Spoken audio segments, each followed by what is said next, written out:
మీ business ఏదైనా మీ ఊర్లో promotion చేయాలంటే అది సుమన్ టీవీతోనే సాధ్యం. ఇప్పుడే సంప్రదించండి. సచివాలయ సిబ్బందిలో ఒకరు ఈ పెన్షన్ పంపిణీ విధానంలో భాగంగా 6,500 రూపాయలు మాత్రమే వృద్ధులకు పంపిణీ కార్యక్రమంలో 6,500 రూపాయలు మాత్రమే తన చేతికి ఇవ్వడం జరిగింది. 500 రూపాయలు ఎందుకు కట్ చేశారు అని చెప్పేసి మన సుమన్ టీవీ వాళ్ళు అడిగే ప్రయత్నం చేశారు.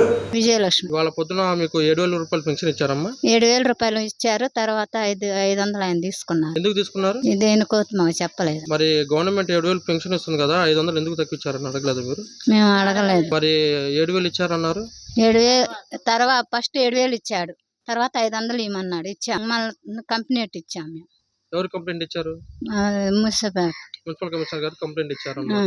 అయితే ఆయన వచ్చి ఏం చేశారమ్మా? ఆయన వచ్చి ఏం చేశారు, ఆ అబ్బాయికి ఇట్లా చెప్పి మా 500 మాకు ఇచ్చారు. మీ 500 మీకు తిరిగి ఇచ్చారు. ఇచ్చారు. అతను ఏం చేశారు? చేశారు. రాములమ్మ ఈ రోజు మీకు పెన్షన్ ఇచ్చారమ్మా? ఇచ్చారు. ఎంత ఇచ్చారు? 6,500 ఇచ్చారు. 6,000 అంటే గవర్నమెంట్ 7,000 ఇవ్వమని చెప్పారు కదా, 6,500 ఎందుకు ఇచ్చాడు? తెలియదండి. మరి మీరు అడగలేదా? 6,500 ఇచ్చావు అడగలే. మరి మీకు తర్వాత ఏం జరిగింది?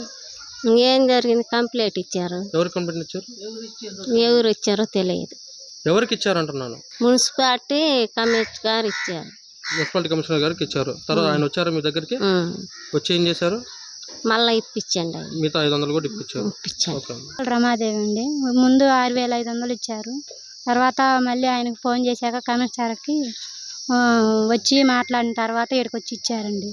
అసలు 6,500 ఎందుకు ఇచ్చారమ్మా?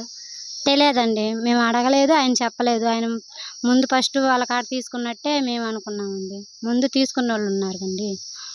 ఓకే. అంటే మీకు పైన చంద్రబాబు గారు 7,000 ఇస్తున్నారని తెలుసండి. ఆ విషయం మీరు అడగలేదు అతన్ని?